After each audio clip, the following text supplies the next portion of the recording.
السلام علیکم ورحمۃ اللہ۔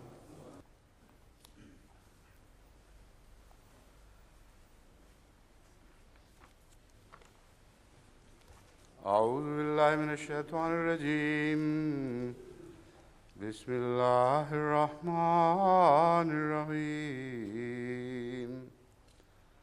ان فی خلق السماوات والارض واختلاف اللیل والنہار لآیات لأولی الالباب۔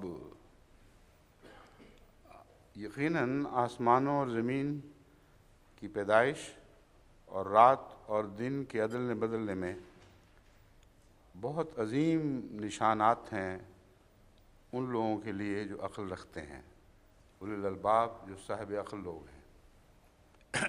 اس آیت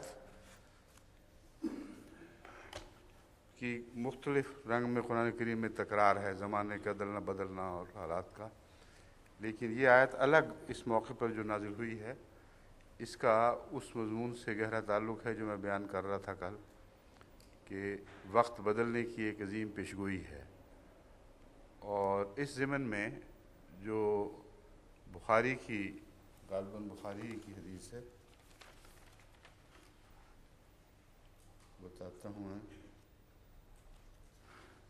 نہیں بخاری کی نہیں ہے، مگر اس مضمون سے تعلق روح المعانی میں ایک حدیث درج ہے جو اسی بات کی تائید کرتی ہے کہ اس کا اس موقع پر نزول حضرت صلی اللہ علیہ وآلہ وسلم نے ایک عظیم خوشخبری کے طور پر لیا ہے، اور اتنی عظیم خوشخبری کہ اس کا شکریہ ادا کرنے میں ساری رات گزاری ہے۔ یہ جو واقعہ ہے اس کی طرف میں ابھی آؤں گا، لیکن اس سے پہلے میں یہ آپ کو بتا دوں کہ آج بھی انشاءاللہ ایک آیت کے درس کے بعد پھر وہ مضمون شروع ہو جائے گا جو میں نے کل وعدہ کیا تھا کہ فرعون مصر کے متعلق، موسیٰ کے واقعہ کے متعلق۔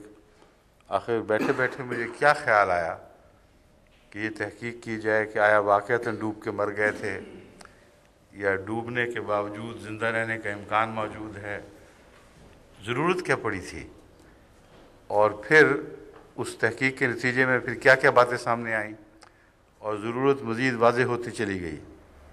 یہ تمام پس منظر میں آپ کو بتا دوں گا تاکہ وہ لوگ جو ایک آدھ کتاب پڑھ کے ایک آدھ حوالہ دیکھ کر تو اسی کو تحقیق قرار دے کے پھر چٹھیاں لکھتے ہیں، آپ نے تو یہ کہا ہے، فلاں جگہ تو یہ لکھا ہے۔ تمام اختلافی مسائل اس سلسلے میں جتنے مختلف محققین نے طے کرنے کی کوشش کی ہے، ان سب پر تفصیلی نظر ڈالنے کے بعد پھر ایک نتیجہ نکالا گیا، اور اس نتیجے کو بھی آخری اور حتمی ابھی قرار نہیں دیا گیا۔ اس سلسلے میں یہ اعلان تھا کہ جماعت میں تحقیق مزید کر رہا ہوں، اور جماعت کو بھی تاکید ہے کہ اس مضمون پہ تحقیق کریں۔ جب یہ ذکر آئے گا تو اس وقت آپ کو اندازہ ہوگا کہ کیوں یہ ضرورت ہے، اور یہ خدمت قرآن کے لیے اس دور میں ایک بہت اہم تحقیقی مضمون ہے جس پر لازماً ہمیں نہ صرف آج کام کرنا ہے، بلکہ میری نیت یہ ہے کہ وقف 9 بچوں میں سے جو یورپ میں اور امریکہ میں رہنے والے ہیں ان میں سے ایک ذہین طبقے کو ایجپٹولوجسٹ بنایا جائے، اور وہ تمام ان کے ہائیروگلفکس جو پڑھنے کا علم ہے وہ ان کو سکھایا جائے، وہ عصر نو ساری تحقیقات کریں۔ بظاہر تو مجھے لگ رہا ہے کہ جو استنباط میں آپ کے سامنے رکھوں گا کہ جو بات میں نے آپ سے کہی تھی وہ وزن نہیں تھی، اس میں بہت گہری قرآن کریم کی تائید شامل ہے، لیکن تحقیق کے معاملے میں صرف ایک پہلو سے نہیں ہوا کرتی، دنیا کے ہر پہلو سے تحقیق ضروری ہے۔ اور اس سلسلے میں انشاءاللہ جب بات ہوگی تو آپ سب پر بات واضح ہو جائے گی، اس کی ضرورت واضح ہو جائے گی، پھر یہ خط و کتابت کے سلسلے امید ہے کچھ عرصے کے لیے بند ہو جائیں گے، یعنی بے وجہ خط و کتابت کے پھر وہی لکھیں گے جو ٹھوس علم پائیں گے، وہی نہیں کہ اتقان میں کچھ پڑھ لیا کہ اوہ اتقان میں تو یہ لکھا ہوا ہے، آپ نے فلاں بات کر دی۔ یہ جو آیت ہے ان فی خلق السماوات والارض واختلاف اللیل والنہار لآیات لأولی الالباب، اس کا اس سے پہلی آیت وہ پڑھیں نا، وہ پہلی آیت نکالیں،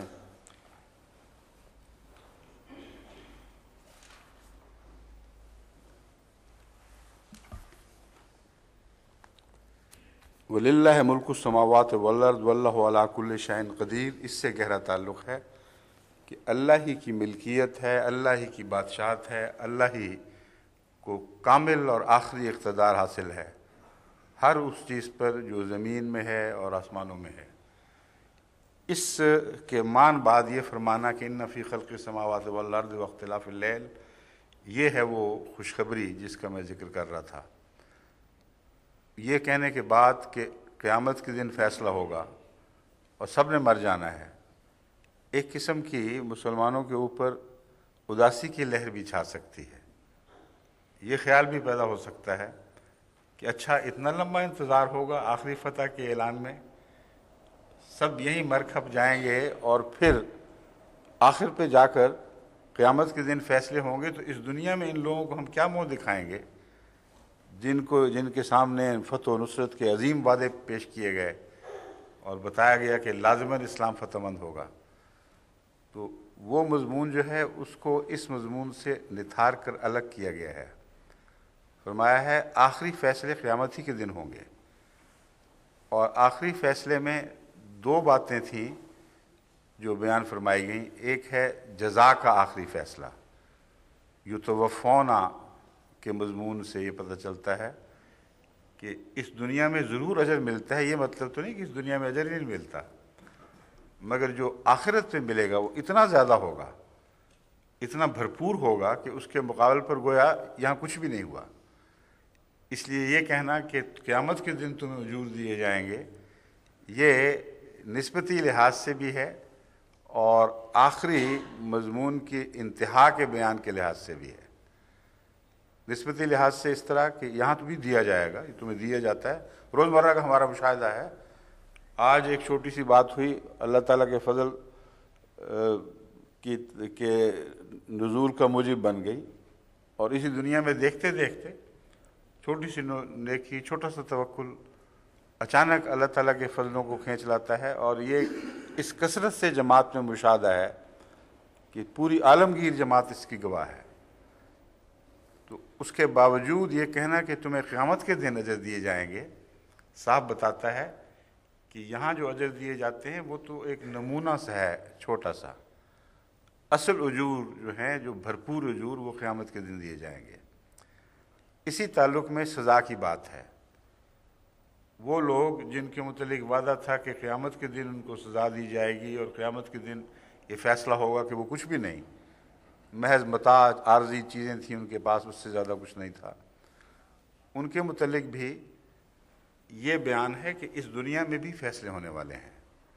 یہ خیال نہ کر لینا کہ قیامت کے دن ہی ان کے اوپر ان کی بد تقدیر ظاہر ہوگی، اور تمہاری تقدیر خیر کا فیصلہ بھی آخری قیامت کے دن ہوگا۔ فرمایا اس دنیا میں ضرور ہوگا، اور جب ہوگا تو پھر تم دیکھ لو گے کہ کتنی عظیم فتح تھی، مگر اس کے باوجود یہ نہ سمجھنا کہ یہی سب کچھ ہے جو تمہارے لیے ہے۔ یہ مضمون ہے۔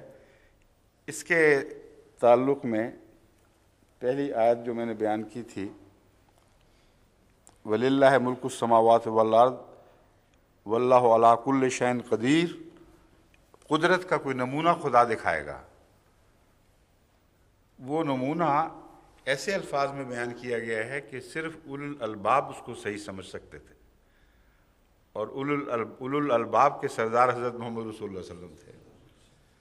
بس آپ نے اس مضمون کو فوراً سمجھ لیا کہ یہ جو اچانک اس کے بعد یہ بات بیان ہو رہی ہے، اس میں کوئی بہت بڑی پیشگوئی ہے، جس میں زمانے تبدیل کیے جائیں گے، راتوں میں سے دن نکالے جائیں گے، اور آج جو قومیں اقتدار پر قابض ہیں یا کل کچھ عرصے تک قابض رہیں گی، کیونکہ کل کو بھی ان کے طعنے دینے کا ذکر ملتا تھا، کل بھی اظہار ثانی کا ذکر ملتا ہے، تو وہ سب صفیں لپیٹ دی جائیں گی، اور بالآخر حضرت صلی اللہ علیہ وآلہ وسلم شان مالکیت کے ساتھ اس دنیا میں ظاہر ہوں گے، اور جو کچھ زمین و آسمان میں ان کے رب کا ہے وہ ان کا بھی بنا دیا جائے گا۔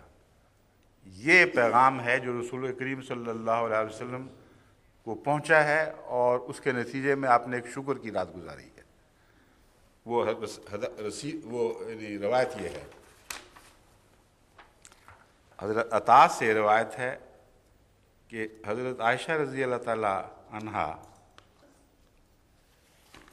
سے سوال کیا گیا کہ حضرت صلی اللہ علیہ وسلم کی حضرت صلی اللہ علیہ وآلہ وسلم کی کوئی انتہائی دلکش بات بتائیں، ایسی کہ اس سے زیادہ آپ کے دل پر اس کا اثر نہ ہوا ہو۔ حضور کی کون سی ادا ہے جو دل ربا نہ تھی؟ یہ جواب ہے۔ لیکن ایک شب حضور میرے پاس تشریف لائے، یہ وہ خاص رات ہے، فرمانے لگے مجھے اجازت دو۔ اب یہ حسن سلوک دیکھیں، بیویوں سے کس طرح سلوک تھا۔ اجازت دو کہ آج رات میں اپنے رب کی عبادت کروں، مراد ہے ساری رات عبادت میں گزاروں۔ اب کھڑے ہوئے، وضو کیا، نماز ادا کرنے لگے۔ نماز کے دوران آپ اتنا روئے کہ سینہ آنسو سے تر ہو گیا۔ رکوع کیا، خشیت طاری ہوئی، سجدہ کیا، گریہ وزاری کی، سر مبارک اٹھایا، آنسو روا تھے۔ رات بھر یہی کیفیت رہی۔ یہ سب سے دل نشین ادا ہے۔ اس سے اندازہ لگائیں کہ حضرت عائشہ صدیقہ رضی اللہ تعالیٰ عنہ کا ایمان بھی کس شان کا تھا۔ کوئی عورت کہے تو بڑا تکلیف پہنچی رات تو مجھے، میرے میاں نے تو رو رو کے برا حال کر دیا۔ آج کل یہی ہوتا ہے۔ اور حضرت عائشہ کہتی ہیں اس سے زیادہ روح پرور نظارہ میں نے زندگی بھر کبھی نہیں دیکھا۔ کہتی ہیں رات بھر یہی کہ آخر بلال نے آ کر اطلاع دی۔ حضرت عائشہ فرماتی ہیں تب میں نے عرض کیا کہ کون سی چیز آپ کو اس قدر الہا پر مجبور کرتی ہے، جبکہ اللہ تعالیٰ نے آپ کے اگلے پچھلے گناہ معاف فرما دیے۔ آپ نے فرمایا افلا اکون عبدا شکورا، کیا میں خدا کا شکر گزار بندہ نہ بنوں؟ یہ روایت بخاری میں یا دوسری جگہوں میں یہاں تک آ کے کھڑی ہو جاتی ہے یا اس سے ملتے جلتے مضامین ملتے ہیں، لیکن یہاں سے یہ جو روایت چنی گئی ہے رول مانی سے، اس کا مقصد یہ ہے کہ وہاں یہ تعلق اس آیت کریمہ سے باندھ رہی ہے۔ ایسا کیوں نہ کروں، مجھ پر اس شب یہ آیت نازل ہوئی ہے، ان فی خلق السماوات والارض واختلاف اللیل والنہار لآیات لأولی الالباب۔ اب اگر اس کو یہ اور جگہ بھی موجود ہے قرآن کریم میں، سوال یہ ہے کہ یہ تو روزمرہ کی زندگی کا ایک معاملہ ہے، دن رات بدلتے رہتے ہیں۔ اگر اسی طرح سطحی طور پر اس مضمون کو لیا جاتا تو عبد شکور کا اس سے کیا تعلق تھا؟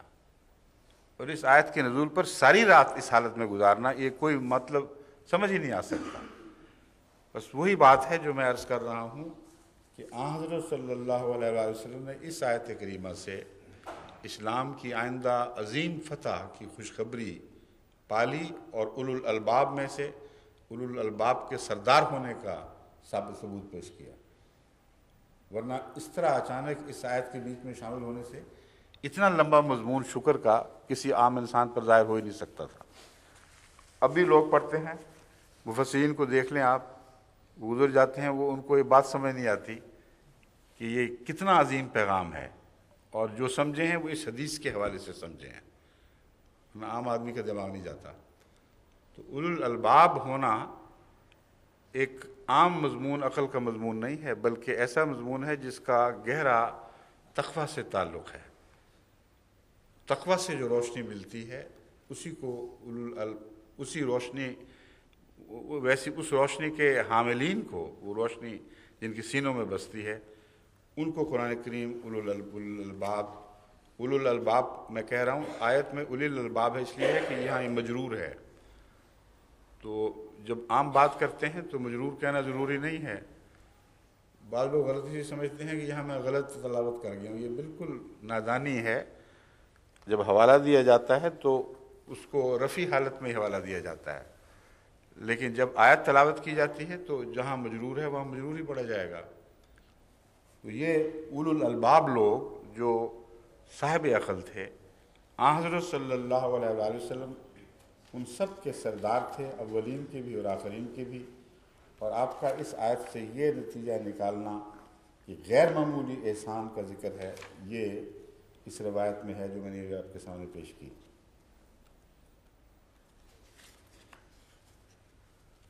کے علاوہ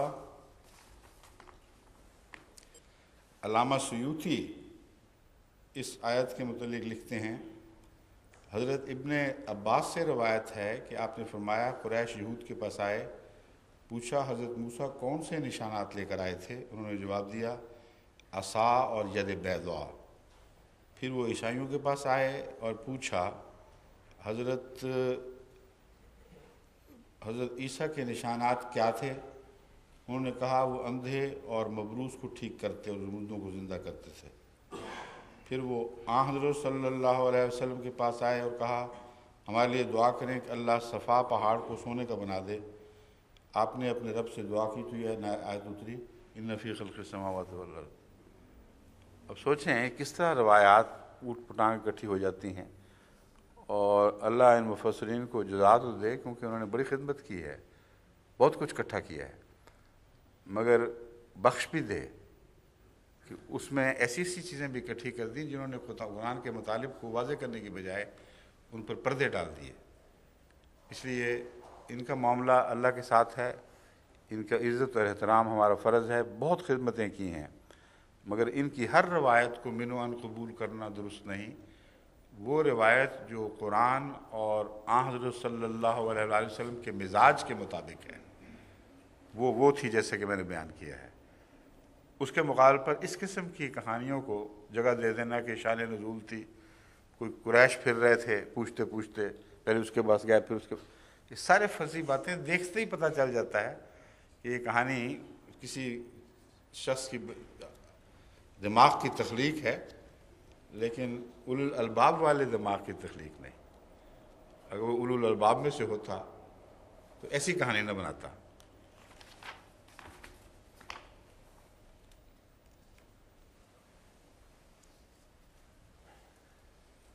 المفردات کو دیکھتے ہیں وہ کیا کہتی ہیں۔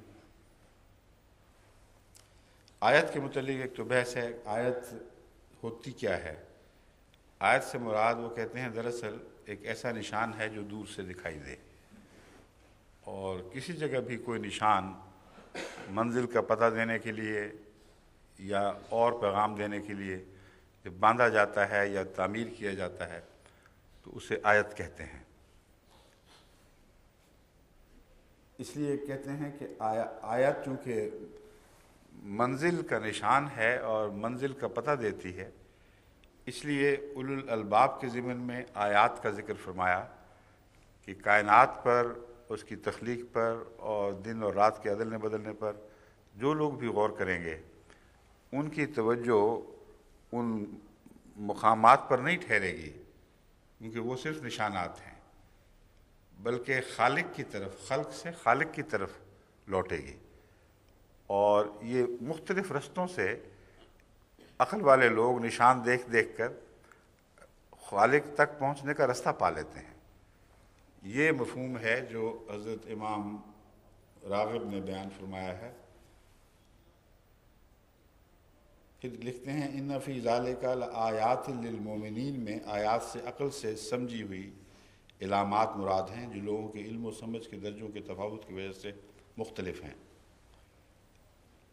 کہتے ہیں یہی آیات جو ہیں یہ درجہ بدرجہ بدل جاتی ہیں، کیونکہ اس آیت میں آیات للمؤمنین میں جو فرمایا گیا ہے مراد یہ ہے کہ ہر آدمی ایک ہی نشان کو مختلف رنگ میں بھی دیکھتا ہے، مختلف رنگ میں اس کو سمجھتا ہے۔ اس لیے یہاں لفظ آیات جمع جو ہے وہ صرف آیات کے مختلف نوع ہونے کے لحاظ سے نہیں بلکہ ان کو کیسے سمجھا گیا ہے، اس پہلو سے جو دیکھنے والا ہے اس کے نقطہ نگاہ سے ایک ہی آیت ایک میں اور ہے، دوسرے میں دوسری، تیسرے میں تیسری، اور درجہ بدرجہ اولو الالباب جو ہیں وہ ایک ہی نشان کو دیکھ کر مختلف نتائج اخذ کرتے ہیں، اور ایک دیکھنے والا ہے جو اس آیت کا سب سے زیادہ شاندار معنی سمجھتا ہے۔ تو ایک ہی آیت میں کئی آیات بن جاتی ہیں دیکھنے والے کے نقطہ نگاہ سے، کس زاویے سے کوئی دیکھ رہا ہے۔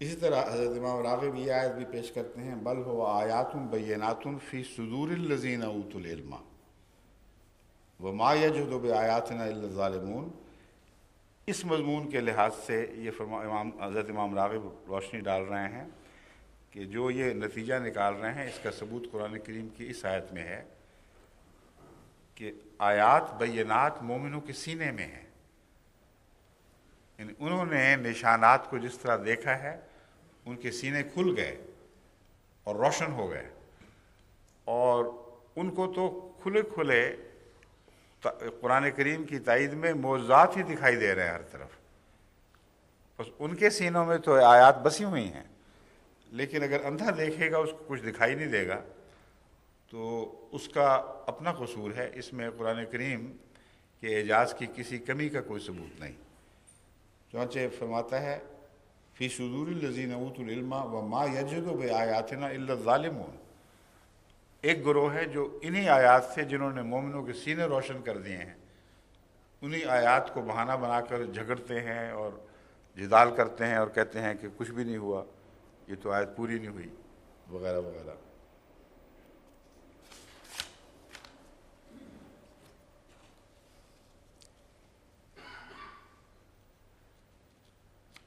جو لفظ آیت ہے تو بہت کثرت سے قرآن کریم میں استعمال ہوا ہے، اس کے سارے نمونے پڑھنے کا تو وقت نہیں، لیکن چند مثالیں تاکہ آیت مختلف مواقع پر مختلف مضامین پر مشتمل جہاں جہاں نازل ہوا ہے لفظ آیت وہ کیا ہیں۔ وآیۃ لہم الارض المیتۃ وجعلنا اللیل والنہار آیتین، اور ان لوگوں کے لیے جو موت سے زندگی کا ثبوت چاہتے ہیں ان کے لیے یہ ایک نشان ہے، ارض المیتہ، مری ہوئی جو خاک ہے، وہ سرزمین جو مر چکی ہو، جس سے کچھ نہ رہا ہو، اسی سے اللہ تعالیٰ پھر تراوت نکالتا ہے، تر و تازگی اس میں پیدا ہوتی ہے، سبزہ اگتا ہے، ہر قسم کے پھل پیدا ہوتے ہیں۔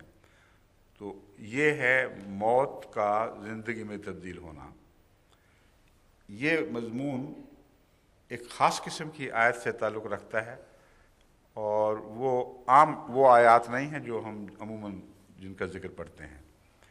یہاں آیت سے مراد یہ ہے کہ گہرے نشانات ایسے موجود ہیں جن کے ذریعے تم انسان کا دوبارہ جی اٹھنا سمجھ سکو گے۔ زمین جب مر جاتی ہے تو اس میں بیج موجود رہتے ہیں، بغیر بیج کے، بغیر کسی بنیاد کے پانی سے کچھ بھی نہیں اگ سکتا۔ جب پانی نازل ہوتا ہے تو جس زمین کو تم مرا ہوا دیکھتے ہو اس میں مخفی حیات کی طاقتیں ہیں جو بیج کی صورت میں بکھری ہوئی ہیں، اور تمہیں کچھ سمجھ نہیں آ رہا، کوئی نظر نہیں آتا، تمہاری نظر سے غائب ہیں۔ مگر جب اللہ کا فضل نازل ہوتا ہے اور وہ فیصلہ کرتا ہے کہ زمین کو زندہ کرے، تو اس مردہ زمین سے تم اچانک سبزہ اور روئیدگی کو اگتے ہوئے اور بڑھتے ہوئے اور بلند ہوتے ہوئے دیکھتے ہو۔ تو یہ مضمون سورہ یاسین میں مردے کے زندہ ہونے کا مضمون ہے۔ مراد یہ ہے کہ قیامت کے دن روحیں جب پیدا ہوں گی تو عدم سے نہیں ہوں گی، بلکہ یہیں کی روحیں بیج کے طور پر بظاہر مری ہوئی دکھائی دیں گی، لیکن ان میں جی اٹھنے کی صلاحیت موجود ہوگی۔ اللہ تعالیٰ کی تقدیر ان پر کام فرمائے گی، اور جب وہ اس بات کے لیے تیار ہو جائیں گی پھر وہ سور پھونکا جائے گا، تو اچانک جیسے برسات میں ہر طرف روئیدگی ہو جاتی ہے، سبزہ ہی سبزہ دکھائی دیتا ہے، اس طرح وہ روحیں اثر نو زندہ ہو کر اٹھ کھڑی ہوں گی۔ یہ وہ ایک آیت کا مضمون ہے جو سورہ یاسین کے حوالے سے آپ کو بتا رہا ہوں۔ وَجَعَلْنَا اللَّيْلَ وَالنَّهَارَ آیَتَینِ، اور ہم نے دن اور رات کو دو الگ الگ آیتیں بنایا ہے۔ بعض ایک جگہ فرمایا ہے کہ دن اور رات کے عدل بدلنے، اور اس میں سب کو اکٹھا بیان فرما دیا ہے۔ وہ آیت اکثر جو ہم یہاں تلاوت ہوتی ہے، مگر یہاں دو الگ الگ آیتوں کے طور پر بیان فرمایا ہے۔ یہاں مراد ہے اس میں حکمتیں ہیں، رات اپنی حکمتیں لے کے آتی ہے اور دن اپنی حکمتیں لے کے آتا ہے، اور اس پہلو سے اس کی تشریح قرآن کریم میں دوسری آیات میں ملتی ہے جہاں رات کی حکمتیں الگ بیان فرمائی گئی ہیں اور دن کی حکمتیں الگ بیان فرمائی گئی ہیں۔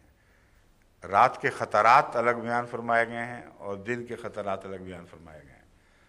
قل اعوذ برب الفلق میں خلاصتاً یہ سارا مضمون آ گیا ہے۔ فلق جو ہے وہ دن کا نمائندہ ہے۔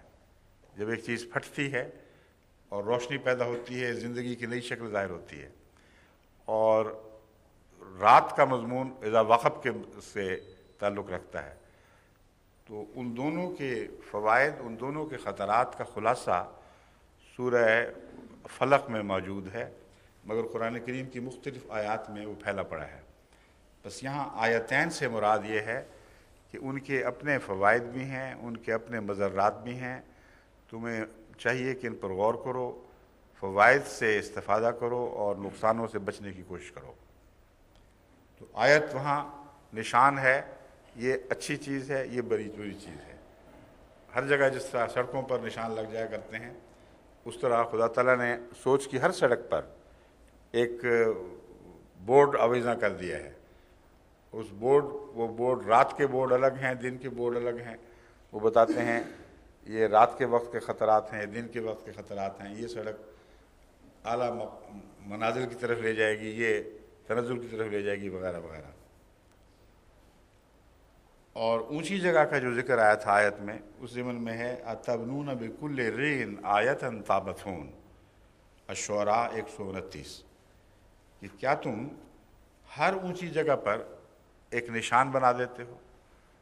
یہاں نشان سے مراد اللہ تعالیٰ کا نشان نہیں، بلکہ خدا تعالیٰ کی مخالف قوتوں کا اپنی عظمت کی دلیل دکھانا، یہ وہ نشان ہے جس کا ذکر قرآن کریم فرماتا ہے۔ بلندیاں تو اللہ نے پیدا فرمائی ہوئی ہیں، وہاں تو نے اپنے جھنڈے گاڑ رکھے ہیں، حالانکہ بلندی تو خدا کی طرف لے جانی چاہیے بلندی کو تو، اور تم نے ہر جگہ نشان ڈال دیے کہ ہم بڑے عظیم تھے۔ اور پرانی قوموں کی جو پرانی بستیاں دوبارہ دریافت ہوئی ہیں، کھدائیاں ہوئی ہیں، اور ان علاقوں کے سروے ہوا ہے جیوگرافیکلی یا آرکیولوجیکل، ان سے یہی پتہ چلتا ہے کہ ہر بلندی پر ایک عظمت کا نشان بنایا گیا تھا۔ آپ رائن ویلی کا سفر کریں تو دونوں طرف آپ کو پہاڑوں کی چوٹیوں پر قلعے دکھائی دیں گے، اور مختلف بادشاہوں نے مختلف وقتوں میں وہ قلعے بنائے تھے، لیکن سب پہاڑوں کی چوٹیاں پسند کرتے تھے، وہ اپنی عظمت کا نشان بتاتے تھے، لیکن آیات دراصل اللہ تعالیٰ کی عظمت کے نشان کی خاطر ہیں۔ وَلَئِنْ جِئْتَهُمْ بِآیَةٍ لَيَقُولُنَّ، یہ الشعراء 129 کی آیت تھی پہلی۔ اب سورہ الروم 59 59 کی آیت ہے، وَلَئِنْ جِئْتَهُمْ بِآیَةٍ لَيَقُولَنَّ الَّذِينَ كَفَرُوا إِنْ أَنْتُمْ إِلَّا مُبْطِلُونَ، لیکن اگر تو ان کے پاس کوئی نشان لے کر آئے، لَيَقُولَنَّ الَّذِينَ كَفَرُوا، یقیناً وہ لوگ جنہوں نے کفر کیا یہ کہیں گے تم تو محض ابطال پیدا کرنے والے لوگ ہو، جھوٹ قائم کرنے والے، جھوٹ کی طرف رہنمائی کرنے والے ہو۔ وَالَّذِينَ كَفَرُوا وَكَذَّبُوا بِآيَاتِنَا أُولَئِكَ أَصْحَابُ النَّارِ، وہ لوگ جنہوں نے کفر کیا اور ہماری آیات کو جھٹلایا۔ اس میں عمومی آیات کا مضمون ہر وہ آیت جو خدا کی طرف لے کے جاتی ہے وہ بھی شامل ہے، اور اعجاز بھی شامل ہے۔ ما ننسخ من آیت او ننسها ناتی بخیر منها او مثلها، اس کے متعلق میں پہلے بھی اپنے کسی خطبے میں روشنی ڈال چکا ہوں۔ میرے نزدیک یہاں کسی قرآن کی آیت کی منسوخی کا ذکر نہیں ہے، بلکہ ایک جاری دستور ہے جو شریعتوں کے نزول اور ان کی تبدیلی پر روشنی ڈالتا ہے۔ فرماتا ہے ہم جب بھی کبھی کوئی آیت منسوخ کرتے ہیں، یعنی ایک شریعت میں حکم دیا ہے اور پھر وہ منسوخ کر دیا گیا، آئندہ شریعت میں نہیں ملتا، تو اس کی حکمت یہ ہوتی ہے کہ بہتر لے کر آتے ہیں، ناتے میں خیر منہا۔ کبھی بھی بے وجہ کسی قانون کو منسوخ نہیں فرمایا گیا جب تک اس سے بہتر نہ آئے، تو یہ مذہبی ارتقاء کی طرف اشارہ کرنے والی آیت ہے۔ دوسرا ہے بعض اوقات نئی شریعت تو نہیں آتی، اور پھر از سر نو بعض آیات کا نزول ہوتا ہے، وہ بھول چوک کے ازالے کی خاطر ہے۔ دو باتیں بیان، وہاں ننسخ من آیت اور ننسہا، ننسہا سے مراد ہے بھولنے دیتے ہیں، ہم اجازت دیتے ہیں چلو بھول جاؤ، بخیر منہا اور مثلہا، اسی ترتیب سے آ رہا ہے۔ اگر شریعت پرانے وقتوں کے تقاضے پورے کر کے اپنی عمر کو پہنچ چکی ہو تو اس کے وہی حصے صرف جاری رکھے جاتے ہیں جو آئندہ منتقل ہونے کی اہلیت رکھتے ہیں۔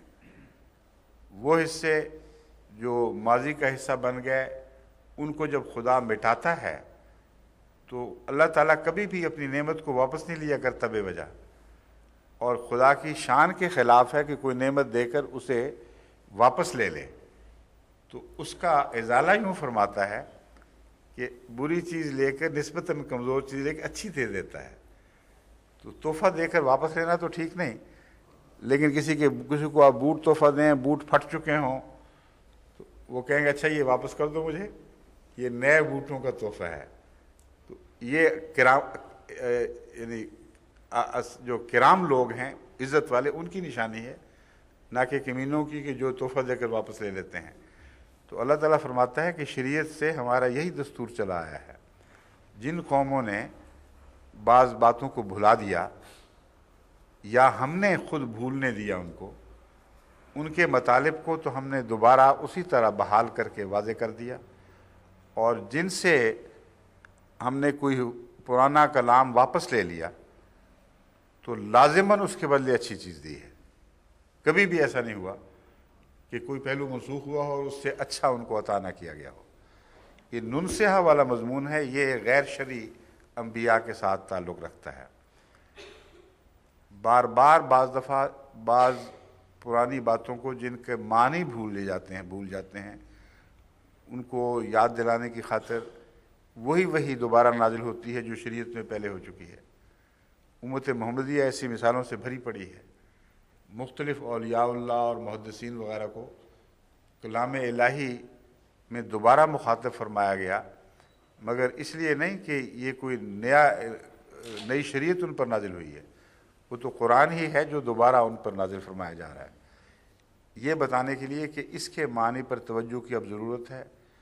اس زمانے کے لوگ ان معنی کو بھلا رہے ہیں، یہ بدیاں پیدا ہو رہی ہیں جن کو دور کرنے کے لیے یہ آیت ایک نشان ہے، ایک رہنما ہدایت کا منبع ہے، اس لیے اس سے فائدہ اٹھا کر ان امور میں جد و جہد شروع کرو۔ یہ جو تکرار وحی ہے یہ ننسہا سے تعلق رکھتی ہے، اور حضرت مسیح موعود علیہ السلام کے الہامات میں کثرت کے سے جو قرآنی آیات کا نزول ہے وہ بین ہی ان معنوں میں ہے۔ اس لیے یہ کہنا جیسا کہ مسیح موعود علیہ السلام نے فرمایا کہ میں ایک شوشہ بھی شریعت کا تبدیل کرنے کے لیے نہ آیا نہ مجاز ہوں، بلکہ اس کو ان باتوں کو بحال کرنے کے لیے جن کو تم غلط سمجھ بیٹھے تھے، بھلا بیٹھے تھے، اس غرض سے مبعوث کیا گیا ہوں۔ بس دیکھ لیں وہ تمام امور جن کا قرآن کریم میں ایک دائمی تعلیم کے طور پر ذکر ہے، بغیر تبدیلی کے اسی طرح حضرت مسیح موعود علیہ السلام کو الہام کیے جاتے ہیں، بتانے کے لیے کہ اس زمانے میں ان امور تربیتی، روحانی اور علمی امور پر اثر نو توجہ کی ضرورت ہے۔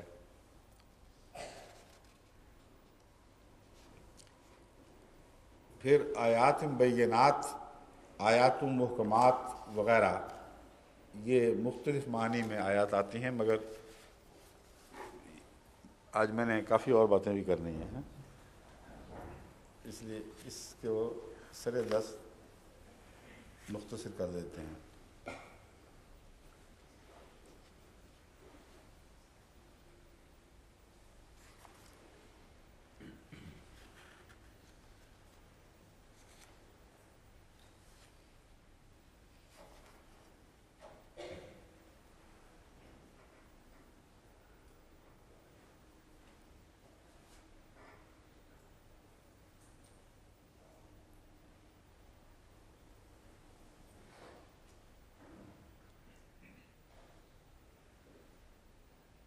وہ بخاری والی روایت بھی اس میں درج ہے جو میں نے کہا تھا نا، خلق السماوات والی، اس میں حضرت ابن عباس کی روایت ہے کہ ایک رات آپ رسول اللہ صلی اللہ علیہ وسلم باہر تشریف لائے اور اس طرح آپ نے زمین و آسمان کو دیکھا اور اس آیت کی بڑے الہا کے ساتھ تلاوت فرمائی۔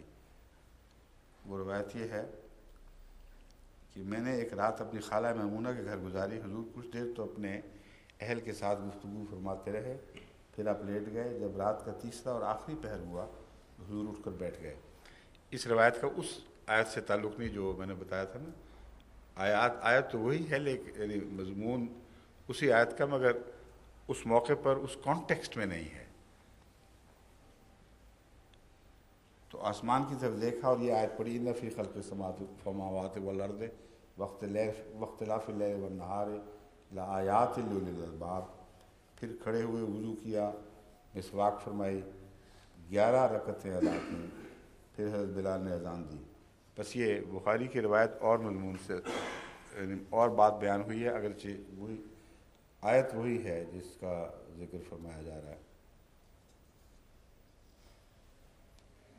بخاری کی روایات میں غالباً اس کا بھی ایک ذکر موجود ہے، میں دیکھتا ہوں۔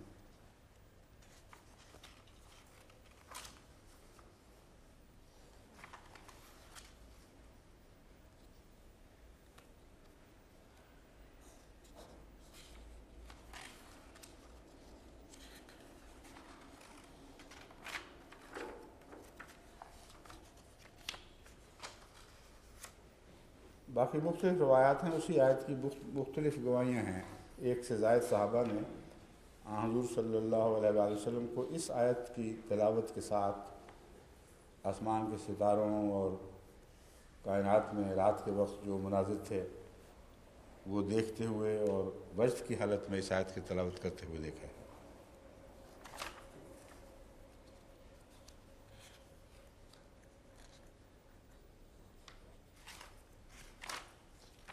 باقی باتیں تو ہیں، میرا خیال ہے وہ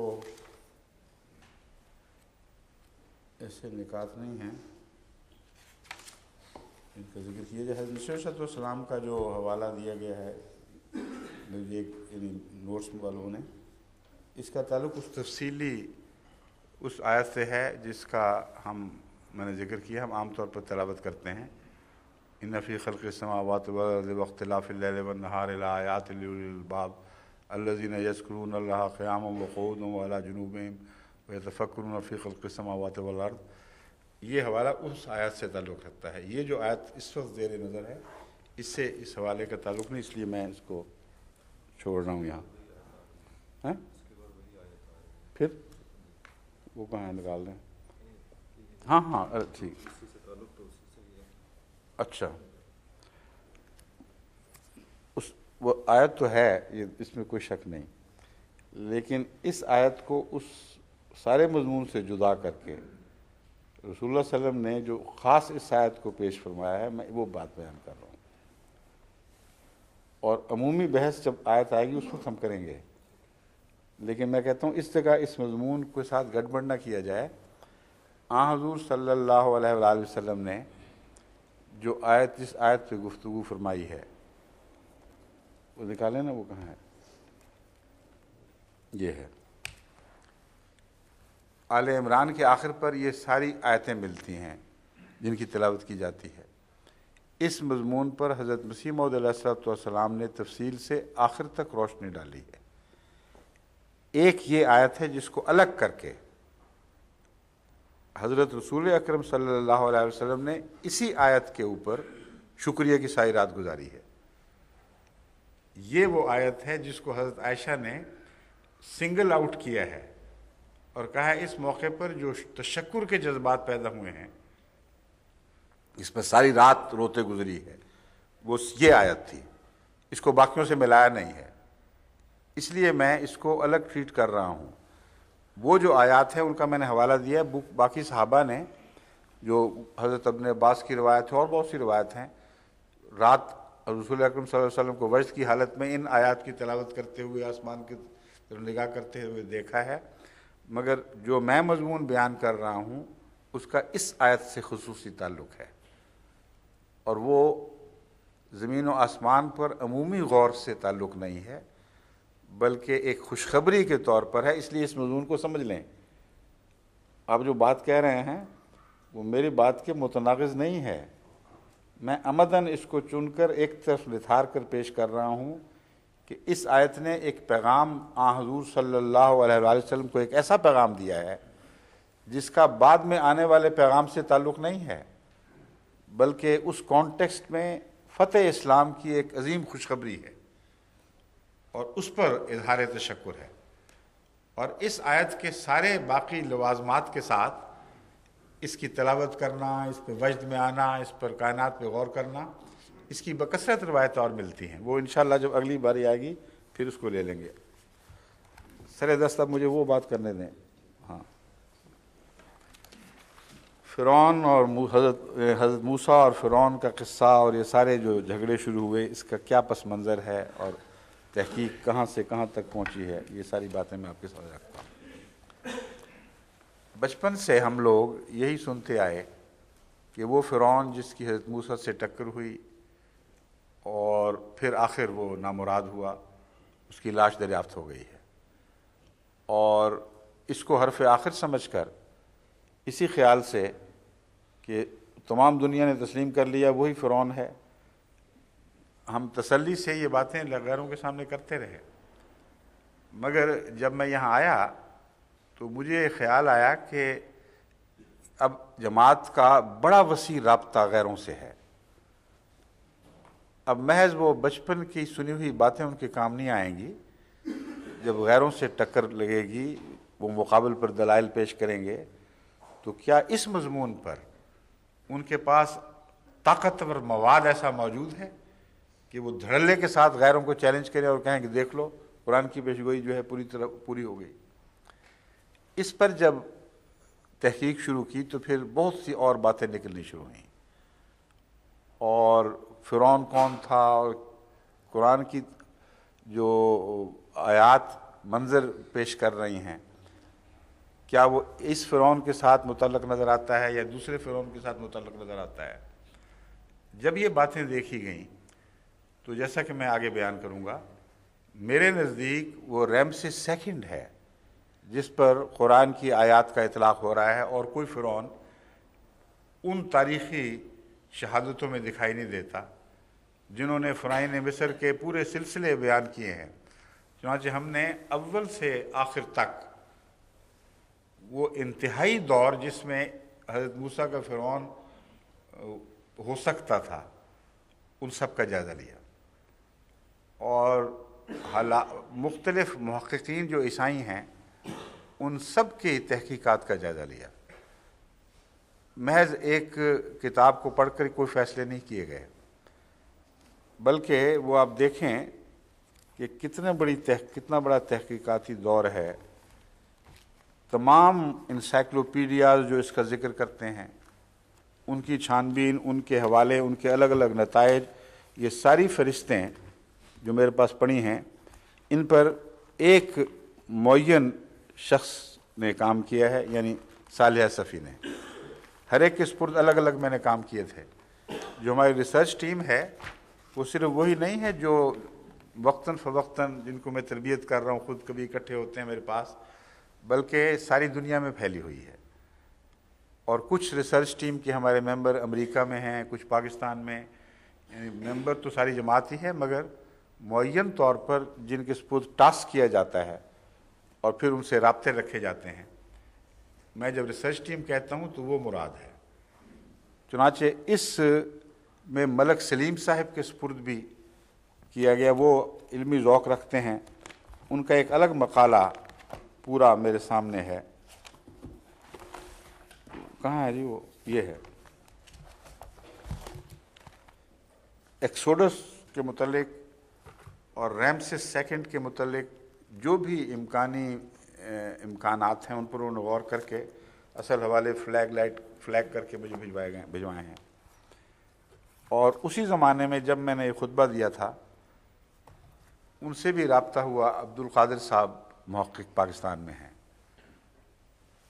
میں نے خطبہ جو دیا تھا، میں اس کا پس منظر پہلے بتا دوں پھر میں اس طرف آؤں گا دوبارہ۔ اس دوران یہ بات سمجھ میں آ رہی تھی کہ رمسیس سیکنڈ وہ فرعون ہے جو قرآن کے بیان کے مطابق تاریخ میں فٹ ہوتا ہے، اور دوسرا کوئی فرعون فٹ نہیں ہو رہا۔ اگر یہ بات درست ہے تو ریمسز 95 سال یا بعض کے نزدیک 100 سال کی عمر میں مرا ہے، اور اس کی ممی اس کی تمام تاریخی شہادتوں کے ساتھ جو اس کے ساتھ دفن ہیں اس بات کو قطعی طور پر ثابت کر رہی ہیں کہ ریمسز سیکنڈ وہ فرعون نہیں ہو سکتا جو غرق ہو گیا ہو، کیونکہ 100 سال کی عمر میں اس نے پیچھا نہیں کیا۔ وہ واقعات جب آپ تاریخ کے حوالے سے پڑھیں گے اور حضرت موسیٰ کی پیدائش سے سلسلے کو آگے بڑھائیں گے تو قطعی طور پر ثابت ہو جائے گا کہ یہ ریمسز طبی موت مرا ہے اور ڈوب کر نہیں مرا۔ اب یہ جو تھا ایک بہت بڑا چیلنج تھا، یہ مجھے کامل یقین ہے اور ہمیشہ رہا، ایک ذرہ بھی تزلزل نہیں ہوا کہ قرآن سچا ہے اور باقی سب باتیں جھوٹی ہیں۔ اس لیے یہ جو بعض مولوی سمجھتے ہیں کہ مجھے شک پڑ گیا کہ قرآن کہیں غلط نہ ہو اور روایات سچی نہ ہوں اس لیے میں نے یہ مسئلہ شروع کیا، بالکل ان کی نادانی ہے اور عدم اعتماد ہے۔ ایسے آدمی کی بیعت کر بیٹھے ہیں جس پہ یہ بھی اعتماد نہیں کہ قرآن کا وفادار ہے۔ بات یہ ہے، اس نے جو ایک بہت بڑا ہمارے لیے غیروں کی طرف سے چیلنج تھا، اس نے مجبور کیا ہے مزید تحقیق کو مختلف سمتوں میں بڑھانے پر۔ اب یہ کہہ سکتے ہیں کہ کیا فرق پڑتا ہے، ایک آدمی ہو سکتا ہے ڈوب کے مرا ہو، نکال لیا ہو اور بتاتے نہ ہو، یہ تو ٹھیک ہے، لیکن قرآن جو نقشہ کھینچ رہا ہے وہ ایک 100 سالہ بڈھے ایک فرعون کی پیروی کا نقشہ نہیں ہے۔ ایک طاقتور اپنے پورے جلال اور شان کا انسان ہے، وہ مخاطب کر رہا ہے حضرت موسیٰ کو ایک معمولی انسان کے طور پر، ایک ایسے بچے کے طور پر جو ان کے سامنے پیدا ہوا ہے، اور پھر ان کی پیروی میں وہ اپنے قافلے حملہ آور قافلے یا پیروی کرنے والے قافلے کے سر پر ہے وہ، اور سب سے آگے لیڈ کر رہا ہے ان کو۔ یہ اس بڈھے کا تو ذکر ہی کوئی نہیں، اور جب وہ تاریخ ساری ساتھ دفن ہے وہ بتا رہی ہے، تو اب سوال یہ پیدا ہوتا ہے کہ یا تو ہمارے لیے فرض ہے، ہم پر فرض ہے مسلمانوں پر کہ اس فرعون کی تلاش کریں جو نہ صرف یہ کہ غرق ہوا ہو ثابت ہو، لیکن اگر غرق ہوا ثابت نہ بھی ہو تو کم سے کم قرآنی بیان کے مطابقت سے تو مطابقت تو رکھتا ہو۔ یہ کہہ دینا کہ قرآن سچا ہے اور سچائی کی ایک بھی دلیل پیش نہ کرنا، بلکہ ایسی بات مان لینا جو نعوذ باللہ من ذالک قرآن کے خلاف ریفلیکشن بن جاتی ہوں، اس کو اگر کوئی سعادت سمجھتا ہے یا وفاداری تو میرے نزدیک بڑے دھوکے میں مبتلا ہے۔ آیت وہ ہے جو نشان بن کر چمکے۔ بعض لوگ کہہ دیتے ہیں کہ آیت کا انکار بھی تو ہوتا ہے، قرآن کریم فرماتا ہے انکار کریں، لیکن اللہ فرماتا ہے کہ آیت آتی ہے جانتے ہوئے پھر بھی انکار کرتے ہیں۔ اب یہ تو نہیں کہا جاتا ہماری طرف سے کہ دیکھو چونکہ وہ انکار کر دیتے ہیں اس لیے وہ جو نشان تھا چاند سورج کا اسی کا انکار کر دیا ہے۔ واقعہ ہے کہ اس کا انکار نہیں کر سکے تھے، نتائج کا انکار کرتے ہیں۔ آیت سے فائدہ نہ اٹھانے کا مطلب یہ نہیں کہ کہہ دیتے ہیں کہ آیت ہوئی نہیں، بلکہ دیکھتے ہیں پھر نتائج کا انکار کرتے ہیں۔ اس زمانے میں چاند سورج گرہن کی جو پیشگوئی ہوئی ہے، سارے اخبار اقرار سے بھرے پڑے ہیں، غیروں کے اپنوں کے سب اخباروں میں یہ ثابت شدہ حقیقت درج ہے کہ ان تاریخوں میں رمضان میں یہ سورج چاند کا گرہن ہوا تھا۔ بہانے جو بنائے ہیں وہ اس بنا پر نہیں کہ ہوا ہی نہیں۔ اگر یہ معاملہ ہو کہ ہوا ہی نہیں تو پھر تو آیت ہی مشکوک ہو گئی، پھر تو آیت کہنا ہی غلط ہو گیا اس کو۔ تو آیات اپنی پوری شان کے ساتھ ظاہر ہوا کرتی ہیں، ان میں کوئی شک کا پہلو نہیں ہوتا۔ انکار کرنے والے اپنے دل کے شکوک کے پردوں میں خود چھپتے ہیں، لیکن آیت کو نہیں دھندلا سکتے۔ بس قرآن کریم اس کو ایک عظیم آیت کے طور پر پیش فرما رہا ہے۔ اگر ہم یہ جواب دیں ان کو کہ آپ کی تحقیق جھوٹی ہے، ٹھیک ہے جھوٹی ہے بہت حد تک مجھے پتہ ہے، لیکن قرآن سچ فرما رہا ہے، اس لیے یہ جو فرعون دستیاب ہوئے ہیں ان میں سے فلاں فرعون ہے، یہ کہنا جائز ہے، بشرطی کہ قرآن کی تعلیم کی روح سے ان تمام فرعین کی تاریخوں کا تجسس کیا جائے، تفحص کیا جائے، ان کا قصص کی طرح جیسا قرآن فرماتا ہے، تاریخی مواد کی پیروی کر کے دکھایا جائے کہ دیکھ لو یہ ہے وہ فرعون جو قرآن کا فرعون ہے، اور بائبل یہاں جو اختلاف کرتی ہے یہ جھوٹی ہے، یعنی وہ لکھنے والے جنہوں نے بائبل کی طرف بات منسوب کی غلط بات منسوب کی، اور اس کے سوا فرعون بن ہی نہیں سکتا۔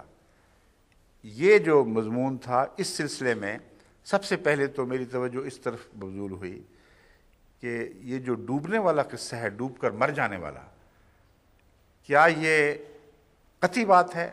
اس کے سوا کوئی صورت ممکن ہی نہیں ہے۔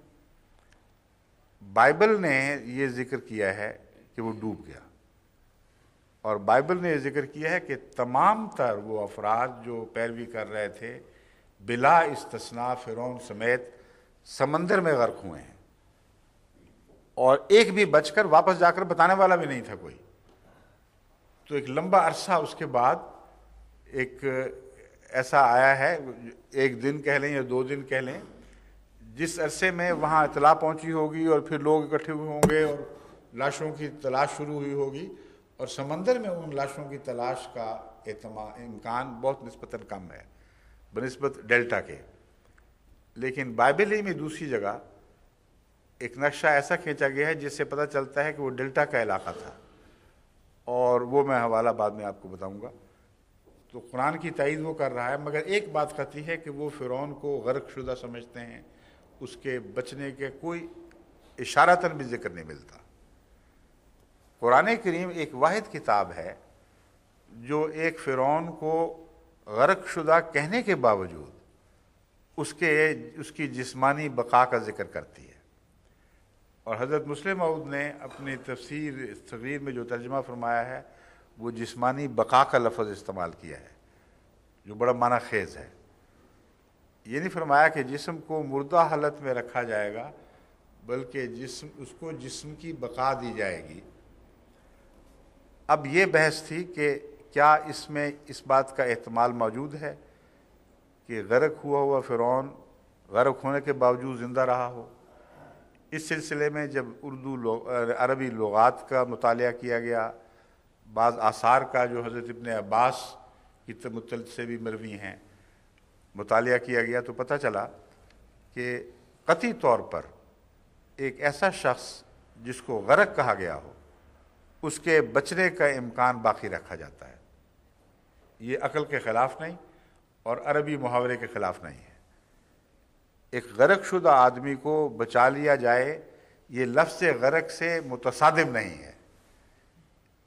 یہ حوالے جب ملے تو میں نے اس حکمت عملی کی پیش نظر جو ایک عالمی جہاد میں اول طور پر میرے ذمہ ہے، جماعت کو متنبہ کیا کہ جب غیروں سے ٹکر لوگے تو بچگانہ طریق پر یہ نہ کہنا کہ ہم مانتے ہیں بس ٹھیک ہے، تمہیں ثابت کرنا ہوگا بائبل کے مقابل پر ایک تو قرآن کا جو نمایاں اعجاز ہے وہ یہ ہے کہ بائبل اس کو کلیتاً ایسا غرق شدہ سمجھتی ہے کہ اس کے نہ جسم کے بچنے کا سوال، نہ جسمانی بقا کا کوئی سوال، اور قرآن کریم یہاں آ کے ایک فرق ڈال دیتا ہے اور کہتا ہے اس نے دعا کی اور ہم نے اس کو کہا تیرے بدن سے تجھے نجات دیں گے۔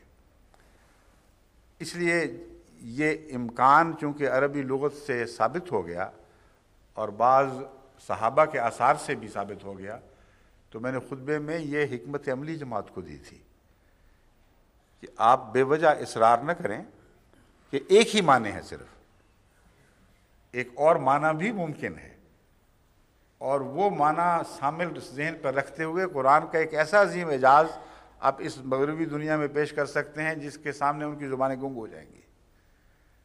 اگر آپ نے یہ امکان نہ رکھا تو یہ نتیجہ نکلے گا صرف کہ ابھی معجزہ ظاہر نہیں ہوا، کیونکہ جب تک آپ ثابت نہ کر دیں کہ وہی فرعون دستیاب ہوا ہے اور وہ غرق ہو گیا تھا، تو اعجاز کیسے ہو گیا؟ یہ آیت کیسے بن جائے گی؟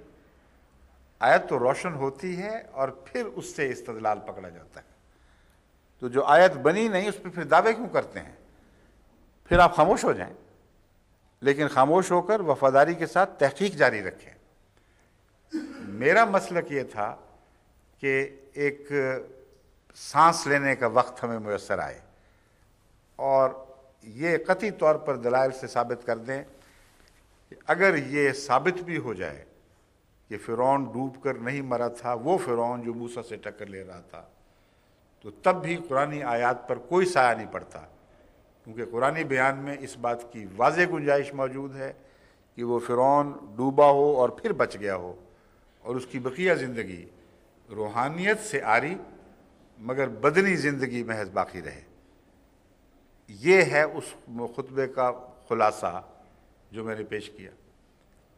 اس کی تائید میں شیخ عبد القادر صاحب محقق دہلوی نے ایک ایسا دلچسپ حوالہ بھیجا جو پہلے میں نے کبھی نہیں سنا تھا۔ انہوں نے لکھا کہ تالمود میں بین ہی یہی بات مذکور ہے، اور یہ تالمود جو ہے یہ رسول اللہ صلی اللہ علیہ وسلم سے پہلے سے نہیں بلکہ بعد تک جاری رہی، آج تک ایک جاری کتاب ہے۔ یہ غالباً یہ رسول اللہ علیہ وسلم کے زمانے کے بعد کا حوالہ ہے، کیونکہ اس زمانے سے پہلے تمام محققین کہتے ہیں کہ اشارتاً بھی کسی کتاب میں حضرت موسیٰ والے فرعون کے لاش کی حفاظت یا ان فرعین کی ممیز کی حفاظت کا کوئی ذکر نہیں۔ بکائی جو ہے جس نے وہ کتاب اپنی لکھی قرآن بائبل اینڈ سائنس، اس نے اس مضمون پر بڑی تفصیلی روشنی ڈالی ہے۔ وہ میں نے ایک لفظ پڑھا ہے، اس کا دیکھا ہے، مگر اس کی تحقیق بھی بہت سے رکھنے لیے ہوئے ہے، اور اگرچہ وہ بظاہر قرآن کی تائید کر رہا ہے مگر وہ تائید قرآن کی تائید ہمیں فائدہ نہیں پہنچاتی، کیونکہ جتنے مسائل حل کرتی ہے اس سے زیادہ مسائل کھڑے کر دیتی ہے۔ لیکن ایک بات وہ بھی تسلیم کرتا ہے کہ قطعی طور پر قرآن کے اس بیان سے پہلے کل عالم میں کہیں مذکور نہیں تھا، کوئی تحریر دستیاب نہیں ہوئی تھی، کوئی تاریخ یہ نہیں کہہ رہی تھی کہ وہ فرعین مصر جو اس زمانے میں ہیں وہ ان کی ممیز محفوظ ہیں اور زیر زمین دبی پڑی ہیں۔ یہ زمین میں مدفون خزانے دریافت ہونا وہ یہ ٹھیک کہتا ہے صرف یہی کافی ہے دراصل قرآن کریم کی عظمت کو ثابت کرنے کے لیے۔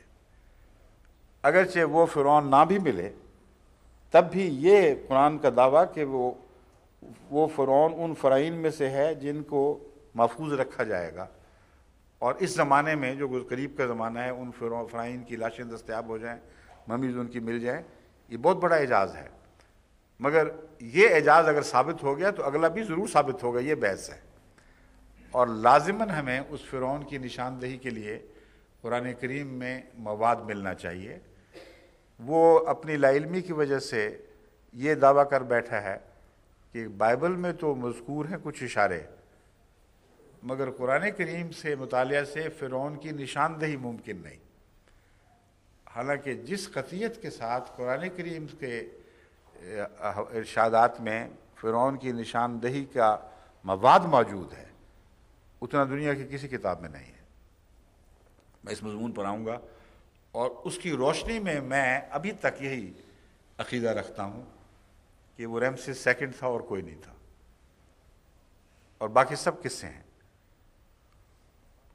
لیکن اس کے باوجود اوپن مائنڈ ہے، میں محققین کو دعوت دیتا ہوں کہ رمسیس کو اگر مانا جائے تو اس تعویل کو جو میں نے کی ہے عربی لغت کے حوالے سے اور تالمود کے حوالے سے، اس کو بھی ضرور تسلیم کرنا پڑے گا۔ اگر اس تعویل کو تم رد کرتے ہو تو تمام بار ثبوت تم پر ہے اور تمام تحقیق کا بوجھ تمہارے اوپر ہے۔ تلاش کرو، وہ فرعون نکال کے دکھاؤ جو قرآن کے بیان کے مطابق ہو، اس کے تاریخی واقعات اس سے مطابقت رکھتے ہوں، اور پھر یہ بھی ثابت کرو کہ وہ ڈوب کے مرا تھا، تو ٹھیک ہے، کرو، پھر تحقیق کرو، اس سے منع تو نہیں میں کرتا، مگر میں تو یہ بتا رہا ہوں کہ میں نے جو بڑی دیانتداری اور تقویٰ کے ساتھ ایک بڑی بھاری ٹیم سے، جو عالمگیر ٹیم تھی، ان سے کام لے کر، ان پر بوجھ ڈال کے، ان سے وہ کتابوں کے ملخص منگوائے جن کو پڑھنے کا میرے پاس براہ راست وقت نہیں تھا، اور پھر جستجو کی ہے، وہ جو ابھی تحقیق جاری ہے، ابھی ختم نہیں ہوئی، اس تحقیق کی روح سے وہ رمسیس سیکنڈ بنتا ہے، نہ کہ کوئی اور۔ یہ ہے خلاصہ۔ اس ضمن میں بہت کچھ مواد ہے جس کو اس ایک مجلس میں پیش کرنا تو ممکن ہی نہیں ہے. سارا رمضان اگر باقی گزر جائے اور یہ میں تحقیق آپ کے سامنے ابھی پورے حوالوں کے ساتھ ان پر تنقید کر کے پڑھوں یا بیان کروں تو یہ ناممکن ہوگا کہ اس رمضان میں ختم کر سکوں. اس لیے میں نے پس منظر بیان کرنا ضروری سمجھا کہ ہو کیا رہا ہے آخر. دنیا بھر کے احمدی سوچ رہے ہیں کیا بات ہو گئی, کیوں اس مرے گڑے مردے کو اکھاڑا جا رہا ہے. قرآن کی تائید تقاضا کرتی ہے, قرآن کی خدمت ہم سے مطالبہ کر رہی ہے کہ غیروں نے جو کام اٹھایا, جس کام کا بیڑا اٹھایا, تم پر اولین فرض ہے, تم اس خدمت کو سر انجام دو اور آخر مقام تک پہنچاؤ تاکہ چاند سورج کی طرح روشن ہو کر یہ نشان اپنی کامل شان کے ساتھ ظاہر ہو, کوئی شبہ کا اس میں کی گنجائش باقی نہ رہے. یہ مقصد ہے اس تحقیق کا. اس لیے وہ کوئی ایک آدھ کتاب پڑھ کے کوئی یہ فضول دماغ میں خیال ڈال لینا کہ مسلمہ حقائق کے خلاف باتیں ہو رہی ہیں, بالکل غلط بات ہے. اب میں آپ کے سامنے جو کتب میرے علم میں آئی ہیں اور کافی بڑی وسیع پہ مطالعہ ہوا ہے اس مضمون پر, کم و بیش اگر ساری نہیں تو تمام اہم کتب کا مطالعہ ہو چکا ہے, ہماری ریسرچ ٹیم مختلف جگہوں پہ کر چکی ہے. مگر مجھے جو نسبتاً سب سے زیادہ اچھی کتاب لگی ہے جس نے یکجائی طور پر ان دلائل کو اور ان زمانوں کو زیر نظر رکھا ہے اور اس کے بعد ایک اپنا استنباط کرنے کی کوشش کی ہے. ضروری نہیں کہ استنباط سے اتفاق ہو, اگر ایک نسبتاً زیادہ معقول مدلل استنباط ہے تو پڑھنے والے کے لیے گنجائش رکھی موجود ہے. اچھا کھلے ذہن کا اسکالر ہے, یہ کہتا ہے, بائبل, اس کتاب کا نام ہے Egypt and Bible history, Charles F Aling. یہ کہتا ہے there is perhaps no single problem in Hebrew history which has been contested as long or as hotly as the question of the date of the Exodus. اس مضمون کو اس طرح طے شدہ سمجھ لینا کہ اتقان نے لکھ دیا بس بات ختم ہوگی. اتقان کے پاس کیا مواد تھا؟ اس کے پاس ایسی باتیں ہیں بعض جن کو ہم رسول اللہ صلی اللہ علیہ وسلم کے متعلق کسی قیمت پر قبول نہیں کر سکتے. تو اس حوالے کو پڑھ کر وہ علماء دیجیے اتقان میں تو یہ لکھا ہے, فلان جگہ یہ لکھا ہے. تحقیق کا حق ادا کرو. وہ لوگ جو اس کے ماہرین ہیں انہوں نے عمریں گزاری ہیں ان زبانوں کو سیکھنے میں, ان تختیوں کو پڑھنے میں جن میں تاریخیں ہیں, پھر ان تمام تحریروں کو جو فرائین کے ساتھ دفن ہیں ان کو پڑھنے اور سمجھنے میں. ان کی باتیں اس طرح تو ہم رد نہیں کر سکتے کہ تم پڑھ رہے ہو لیکن جھوٹ بول رہے ہو. ان کے نتائج سے ہم اختلاف کر سکتے ہیں, لیکن ان کا سارا مواد ہمارے پیش نظر ہونا چاہیے.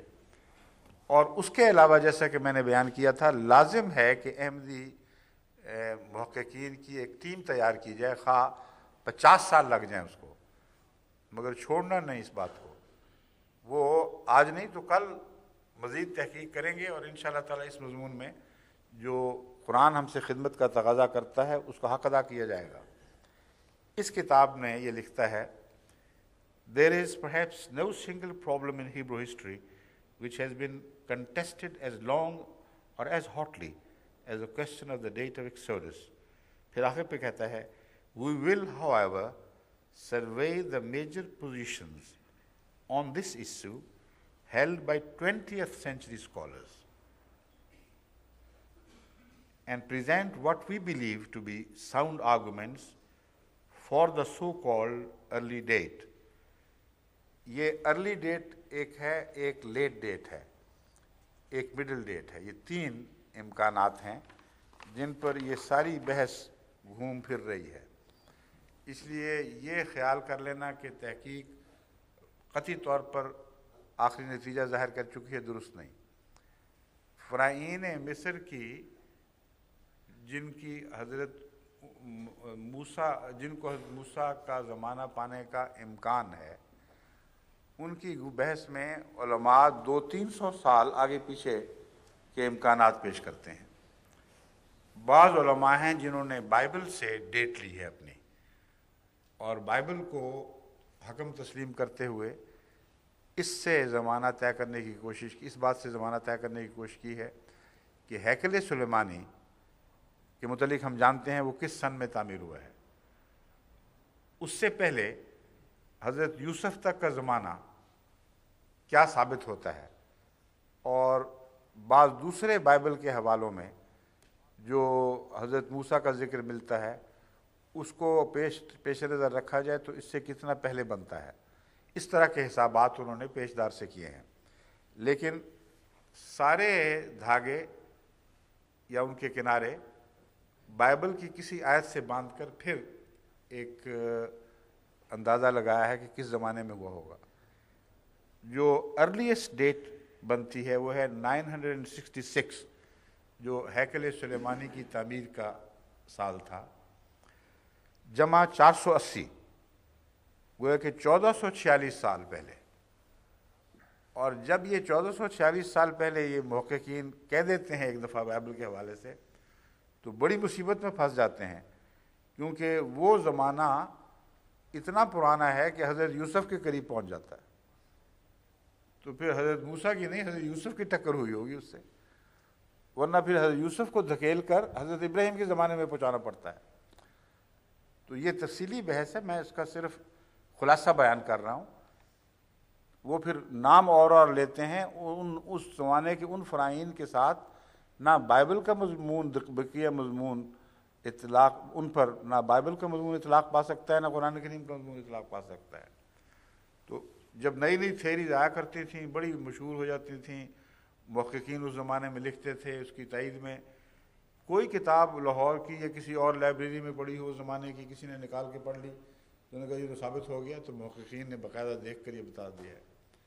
حالانکہ محققین نے بعد میں بھی لکھا ہے، اور بھی تاریخی حوالے نہیں تو بعض آرکیولوجیکل حوالے دستیاب ہوئے ہیں۔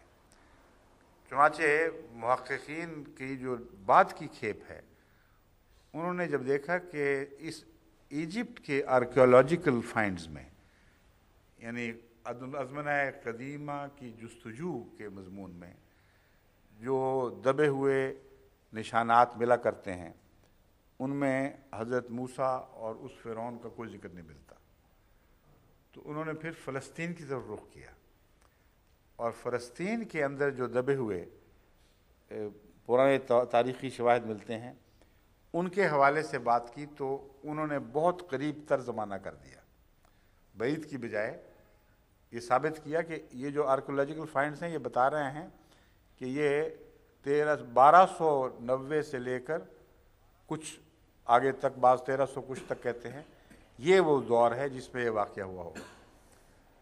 بعض نے جزوی شہادتیں بعض اور دیکھ کر یہ فیصلہ دینے کی کوشش کی کہ یہ اس کے بھی بعد کا واقعہ ہے، اور اس واقعہ کو قریباً حضرت داؤد اور سلیمان کے قریب تر کر دیتے ہیں، جو باقی تواریخی شواہد سے ٹکر کھاتا ہے۔ تو یہ تمام تحقیقات ہیں جن کو انفرادی طور پر ایک ایک کر کے دیکھنا ہوگا، ان کے مقابلے دوسروں سے کرنے ہوں گے، اور یہ پہلو ہم اللہ کے فضل کے ساتھ کر چکے ہیں۔ اور اس کتاب کا بھی میں نے اس زمانے میں مطالعہ کیا تھا، خود نشان لگائے تھے، خود تاریخیں رکھی تھیں، اور پرائیویٹ سیکرٹری صاحب کے اس دوسرے تھے، ان کے حوالے کیا تھا کہ اس کو رکھ لو، آئندہ جب اس مضمون پر میں گفتگو کروں گا تو ان باتوں کو پیش کرنا۔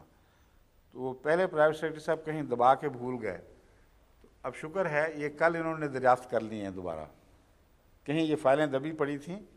اس میں پرانا حوالہ شیخ صاحب کے خط کا بھی ہے، یہ اس زمانے کا ہے جب بی بی بیمار تھیں، ان کے لیے دعائیہ کلمات بھی ہیں، اور پھر یہ لکھا ہے، یہ ان کو خطبہ کینیڈا جس سے یہ سلسلہ شروع ہوا تھا اس کے بعد ان سے رابطہ ہوا تھا، اور وہ یہ کہتے ہیں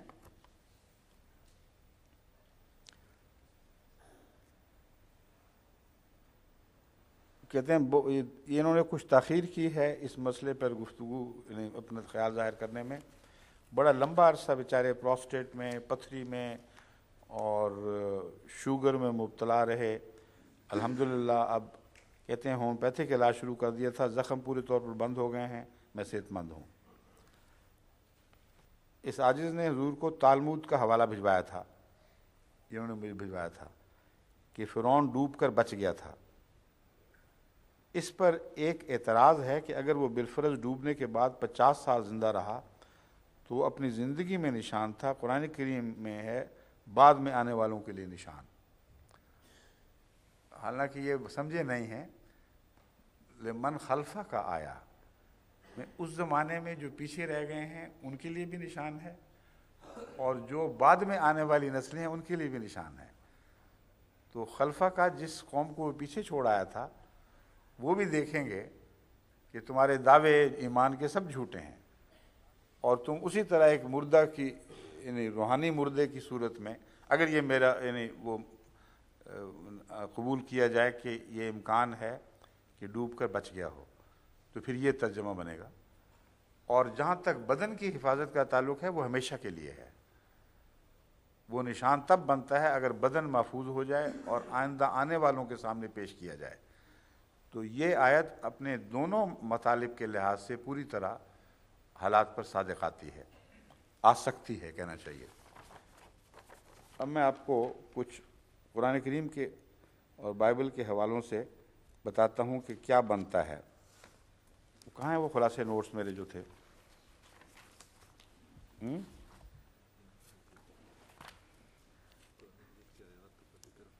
ہاں وہ کہاں ہیں؟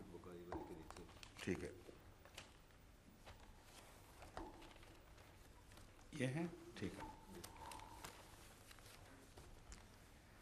اب دیکھیے امکانات کیا کیا ہیں کہ ریمسس کا شہر جس کا ذکر بائبل میں ملتا ہے، جس کو یہودی غلاموں نے تعمیر کیا، ان پر بہت بوجھ ڈالے گئے، یہ ریمسس کے زمانے ہی کی بات ہو سکتی ہے، اس سے اس کو پہلے کا نہیں کہہ سکتے۔ اس لیے ایکسوڈس ریمسس کے زمانے میں یا اس کے بعد ہو سکتا ہے، اس سے پہلے نہیں ہو سکتا۔ یہ قطعی شہادت ہے جو بار بار ملتی ہے، جس کے نتیجے میں اکثر محققین مجبور ہوئے کہ ریمسس کے زمانے کو حضرت موسیٰ کے زمانے کے ساتھ باندھا جائے۔ اس کے بعد یہ سوال اٹھا ہے کہ 2 فرعون ہیں جن کا زمانہ موسیٰ نے پایا ہے، اور اس غلط میں اب صرف خلاصہ بتاؤں گا ورنہ تحقیق یہ بہت بڑی ہے، میں اس کے سیلینٹ فیچرز اب آپ کو بتانے لگا ہوں، یعنی تحقیق کے دوران میں نے کیا کیا چیزیں دریافت کیں اور کیوں آخر پر میرا رخ اس طرف موڑا ہے جو میں جو آپ کے سامنے اپنا موقف پیش کر چکا ہوں۔ سب سے عجیب بات یہ ہے کہ وہ محققین جو ریمسس کے بعد اس کے بیٹے منفتح کو وہ فرعون قرار دیتے ہیں، وہ یہ بات بھول جاتے ہیں کسی وجہ سے، یا ان کے سامنے پورے حقائق نہیں تھے کہ یہ ناممکن ہے۔ اگر یہ مانا جائے تو نعوذ باللہ من ذالک قرآن غلط نکلتا ہے اور بائبل سچی نکلتی ہے، اور جس بات میں بائبل قطعی طور پر اپنے ان تمام شواہد میں غلط ثابت ہو چکی ہو، وہاں ہمارا ایک ایسا نتیجہ نکالنا کہ جو بائبل کے ایک دعوے کی تائید کرتا ہو اور قرآن کو جھٹلاتا ہو، یہ ناممکن ہو ہی نہیں سکتا۔ اس کے شواہد میں آپ کے سامنے رکھوں گا۔ یہ جو جھگڑا چلا ہے اس کی مشکل یہ ہے کہ سب سے پہلے سیٹی کا زمانہ دیکھیں، وہ 10-11 سال تک رہا ہے بس۔ اگر سیٹی کے زمانے میں جب کہ آپریشن شروع ہوا ہے حضرت موسیٰ کی پیدائش تسلیم کی جائے تو اس کے نتیجے میں الجھنیں بہت سی پیدا ہوتی ہیں۔ اول یہ کہ سیٹی کے زمانے میں اس بچے کا اتنا بڑا ہونا جس کو قرآن کریم ایک مضبوط جوان کے طور پر پیش کر رہا ہے، ایک مکے سے مار دیتا ہے، اور اس تھوڑے سے سفر میں جب وہ مدین پہنچتا ہے تو قوی امین کے طور پر قرآن اس کا ذکر فرماتا ہے، ایک ایسا بالغ مرد جو طاقتور، جو گڈریوں کو ایک طرف کر کے ان کمزور عورتوں کی حمایت کر رہا ہے۔ یہ 10-11 سال کا بچہ تو ہو ہی نہیں سکتا، بلکہ 10 سال کا کہنا چاہیے، کیونکہ جس دن وہ سیٹی بیٹھا تھا تخت پر اسی دن تو نہیں پیدا ہو گئے تھے۔ اس نے 2-4 سال لگائے ہیں، اس نے قوانین جاری کیے ہیں، اگر وہ وہی ہے۔ اس کے بعد پھر ریمسس پہ یہ ٹھہر نہیں سکتے. وہ جو یہ اصرار کرتے ہیں کہ قرآن کریم کی آیت سے یہ قطعی ثابت ہے کہ وہ ڈوبا اور ڈوب کر مر بھی گیا، ان کو پوری چھلانگ لگانی پڑتی ہے، ریمسس کا زمانہ گزار کر آگے جانا پڑتا ہے. اور ریمسس کا زمانہ جو بادشاہت کا ہے وہ 67-60 سال کا ہے، اور 67 سال تک حضرت موسیٰ کو وہاں سے غائب رہنا پڑے گا، اور وہاں آنا پڑے گا پھر جہاں اس کا بیٹا آتا ہے. اس لحاظ سے یہ پھر پیدائش کو وہاں سے اٹھا کر ریمسس کے زمانے میں لے جاتے ہیں، اور فرعون کی موت کو اس کے بیٹے کے زمانے میں لے جاتے ہیں. لیکن یہ کیوں ممکن نہیں اور کیوں یہ قرآنی بیان کے خلاف ہے، اس پر میں اب آپ کے سامنے وضاحت کے ساتھ بازمور رکھتا ہوں. قرآن کریم کی آیات کی تلاوت سے ہی سارا مضمون کھل جائے گا. دوسرے تاریخی حوالے تائیدی طور پر تو شاید استعمال ہوں، مگر کسی ضرورت نہیں رہتی. اس کے مقابل پر جہاں بائبل کا بیان ٹکراتا ہے میں بتاؤں گا کہ کیوں قابل قبول نہیں ہے. سب سے پہلی بات جو میری توجہ کا مرکز بنی وہ یہ تھی کہ ہم کیوں تسلیم کر رہے ہیں کہ 2 فرعون ہونے ضروری ہیں، ایک فرعون پیدائش کا اور ایک فرعون جس نے بعد میں ٹکر لی وہ رقابی کا. کیا وجہ، کیوں خام خواہ اس مصیبت میں پھنس گئے کہ لازماً 2 فرعون ہوں گے؟ اس کی وجہ صرف بائبل کا یہ ایک بیان ہے، اس کی وجہ سے سارے مسلمان محققین بھی اور عیسائی بھی چکر میں پھنسے ہوئے ہیں، اور وہ بیان قابل اعتماد ہے ہی نہیں. وہ میں آپ کو بتاؤں گا تو پھر آپ حیران ہوں گے کہ قرآن کریم کے مقابل پر ایک غلط دعویٰ کر بیٹھی ہے بائبل، کیونکہ وہ خدا کا کلام نہیں تھا، وہ کسی بندے نے داخل کیا تھا. لکھنے والے نے ایک اندازہ اپنا لگایا ہے. اس نے یہ سوچا کہ حضرت موسیٰ جب واپس ہو رہے ہیں تو پہلا فرعون ضرور مر گیا ہوگا، ورنہ یہ خطرہ مول نہیں لے سکتے تھے. تو اسی لیے اسی بات کا ذہن پر میرے اثر تھا جب میں نے یہ کہا کہ معلوم ہوتا ہے کہ اس زمانے میں ایک فرعون کے مرنے سے اس کے قوانین بھی بدل جایا کرتے تھے، اس لیے موقع مل گیا. لیکن اس وقت میرے ذہن میں یہ بات نہیں تھی کہ یہ کتنی دیر بعد مرا ہے، یہ بائبل کیا کہہ رہی ہے. اب میں آپ کو پہلے قرآن کریم کے آیات پڑھ کے بتاؤں گا، پھر ساتھ ساتھ جو اشارے اس مضمون کی طرف ہیں ان کو کھولتا جاؤں گا. اعوذ باللہ من الشیطان الرجیم، بسم اللہ الرحمن الرحیم. طاسیم میم. میں اللہ کا پاک نام لے کر شروع کرتا ہوں جو طاہر ہے، سمیع ہے اور مجید ہے. یہ بھی ایک حضرت مسلم موت کے نزدیک یہ خلاصہ ہے ان تین الفاظ کی یہ تشریح ہے، حروف کی یہ تشریح ہے. طاہر ہے، سمیع ہے اور مجید ہے، بہت معزز اور بزرگ اور صاحب مجد ہے. تلک آیات الکتاب المبین. یہ آیات جو ہیں بہت کھلی کھلی روشن کتاب کی آیات ہیں، ان میں تمام مسائل حل ملیں گے تمہیں. اور یہی وہ آیات ہیں جو سارے مضمون پر پوری روشنی ڈال رہی ہیں اور سیر حاصل بحث کر رہی ہیں. نتلو علیک من نبأ موسیٰ و فرعون بالحق لقوم یؤمنون. ہم تجھ پر موسیٰ اور فرعون کی حکایت یا اس کی تاریخ حق کے ساتھ بیان کر رہے ہیں. لقوم یؤمنون، تاکہ وہ لوگ جو ایمان لا رہے ہیں ان کو تقویت دے، یہ بات ان کے فائدے کا موجب بنے.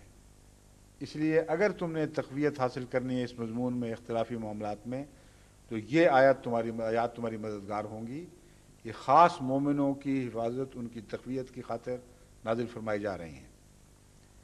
ان فرعون علا فی الارض. فرعون وہ ہے جس نے زمین میں علو سے یعنی تعالی سے اور تکبر سے کام لیا. وجعل اہلہا شیعاً، اور اس کے اپنے جو ملک کے باشندے تھے ان کو ٹکڑوں ٹکڑوں میں بانٹ دیا. ڈیوائڈ اینڈ رول کی پالیسی تھی اس کی. بس اس کا کریڈٹ اگر بعض لوگ برٹش راج کو دیتے ہیں تو غلط فہمی ہے ان کی.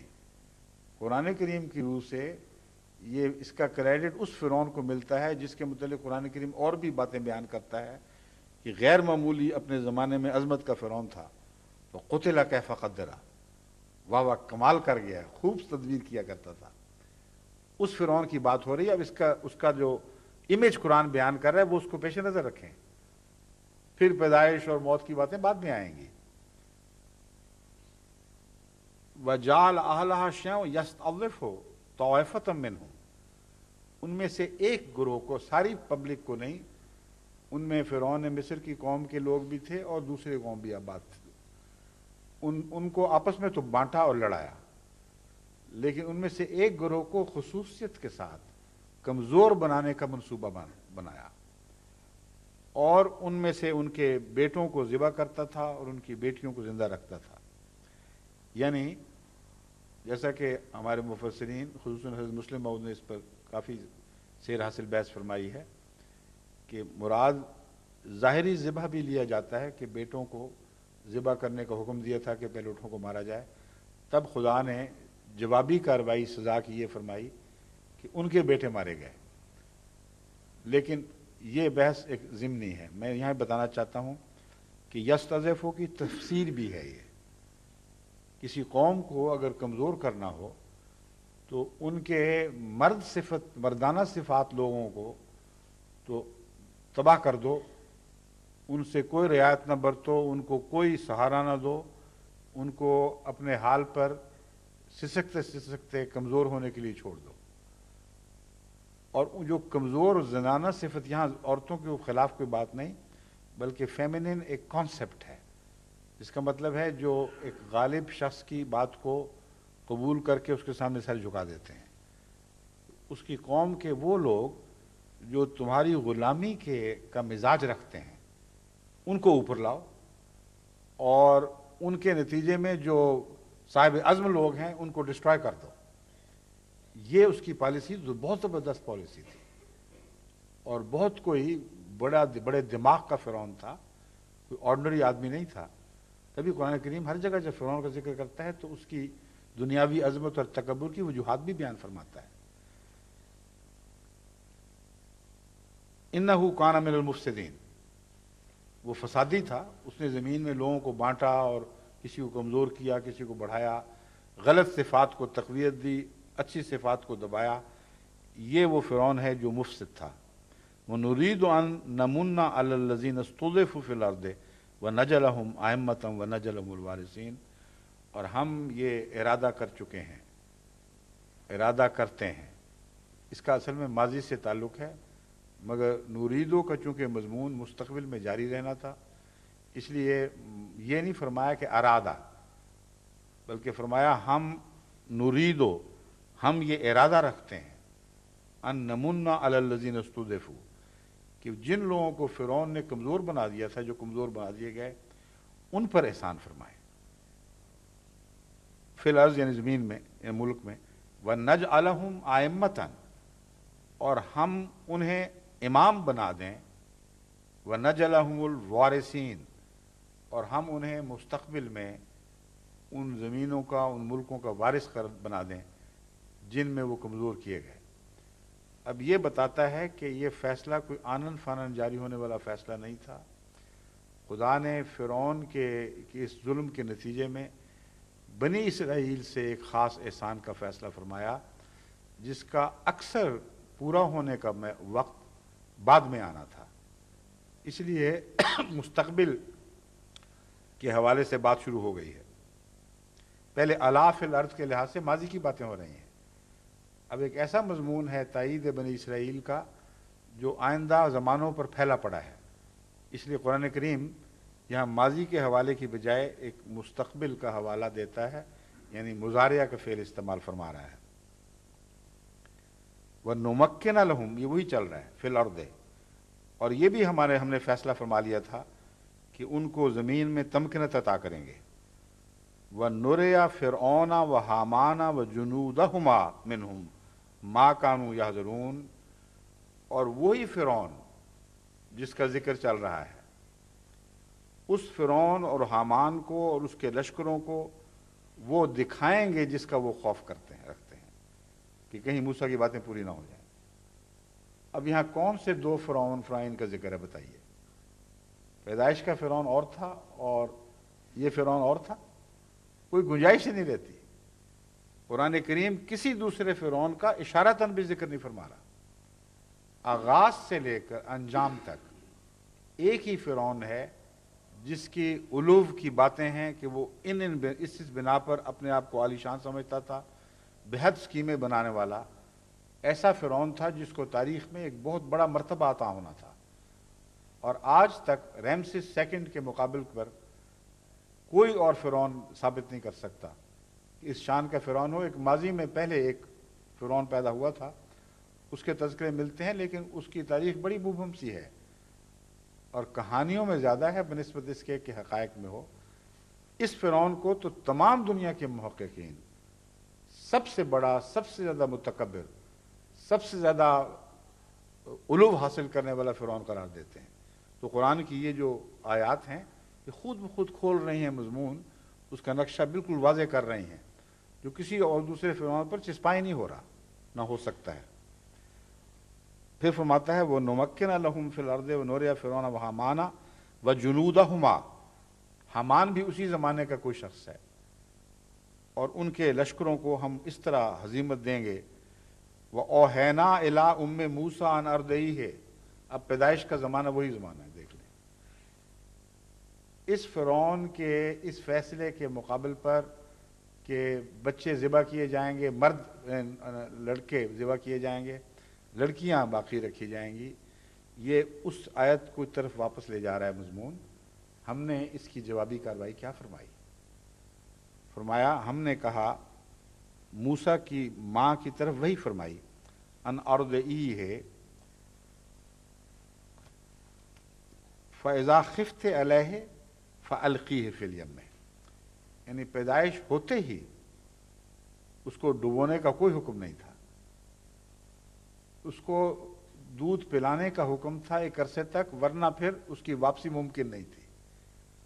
وہ اپنی ماں کے دودھ سے آشنا ہو جاتا، اس سے اس کا گہرا ذاتی تعلق قائم ہو جاتا، اتنا پسند اس کو آتا کہ ہر دوسرا دودھ رد کر دیتا۔ اس کی تیاری ہو رہی ہے جو قرآن بیان فرما رہا ہے مضمون۔ ہم نے کہا اس کو اب تو دودھ پلانا شروع کر، اور پھر اس وقت تک اللہ امن میں رکھے گا۔ پھر جب ایسے آثار ظاہر ہوں کہ تو سمجھے کہ اس بچے کی زندگی کو خطرہ ہے، تب تو وہ کام کرنا جس کا تمہیں حکم دینے لگا ہوں۔ وَلَا تَخَافِي وَلَا تَحْزَنِي، اور اس بارے میں خوف نہ کھانا، یعنی القیہ فی الیم میں، تب اس کو یم میں بہا دینا۔ یم سے مراد سمندر بھی ہو سکتا ہے، مگر یہاں دریا مراد ہے، دریائے نیل، اس میں اس کو بہا دینا۔ وَلَا تَخَافِي وَلَا تَحْزَنِي، بالکل ڈرنا نہیں، کوئی غم نہیں کرنا۔ اِنَّا رَادُّوهُ إِلَيْكَ وَجَاعِلُوهُ مِنَ الْمُرْسَلِينَ، ہم لازماً یقیناً اس کو تیری طرف لوٹا لائیں گے اور اسے مرسل بھی بنائیں گے، یعنی اس کی زندگی کوئی عارضی فوائد سے یا صرف تیری جذبات سے تعلق نہیں رکھتی۔ ہمارا یہ احسان اس وجہ سے ہے کہ ہم نے اس کو عظیم کاموں کے لیے چن رکھا ہے۔ بس تجھے کیا فکر ہے، ہماری حفاظت ہے۔ ماں سے زیادہ تو خدا کو اس رسول کی حفاظت کا خیال ہوتا ہے جس کو اس نے عظیم عالمگیر مسالے کی خاطر مبعوث کیا ہوتا ہے، اور اس کو لازماً اس نے غالب کرنا ہے۔ تو ماں کو اس طرح بھی تسلی دے دی کہ تیرے جذبات کی بات ہوتی تو کوئی چھوٹی موٹی بات تھی، یہ تو بچہ ایسا قیمتی ہے کہ ناممکن ہے کہ ہم اس کی حفاظت نہ کریں، بس تو مطمئن ہو جا۔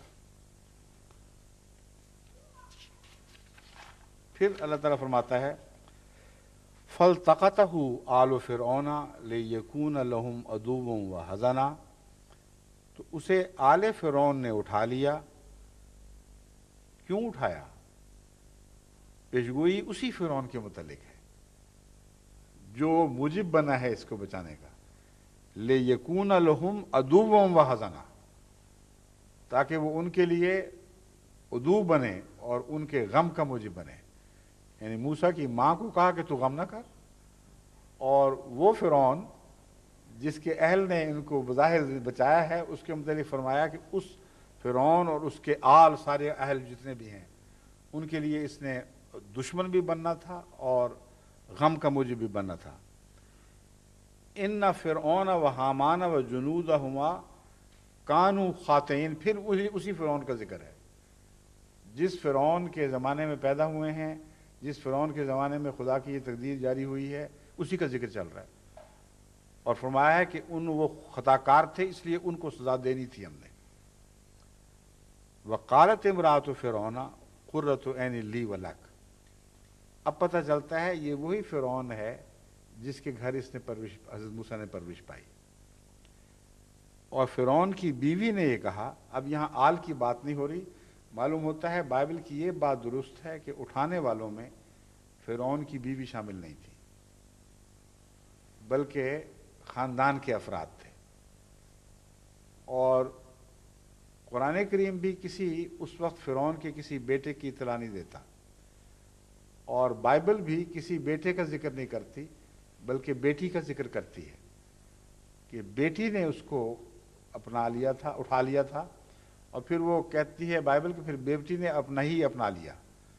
قرآن کریم اس حد تک تو تائید کرتا ہے کہ اٹھانے والوں میں فرعون کے خاندان کے لوگ تھے، لیکن اس بات کو غلط قرار دیتا ہے کہ اپنایا اس بیٹی نے تھا، بلکہ فرماتا ہے اس کی بیوی نے اپنایا ہے، اور یہ بھی بتا رہا ہے کہ اس وقت اس کی اولاد نہیں تھی، کیونکہ یہ مضمون آگے یوں بیان ہوا ہے، عَسَىٰ أَن يَنفَعَنَا اور نَتَّخِذَهُ وَلَدًا وَهُمْ لَا يَشْعُرُونَ، مطلب چپکے سے، ہماری تو کوئی اولاد نہیں ہے، لیکن بعید نہیں کہ اس کو اگر ہمیں آئندہ بھی اولاد نہ ہوئی جلدی تو اسی کو اپنا بیٹا بنا لیں، اور لوگوں کو کیا پتہ لگے گا کون ہے۔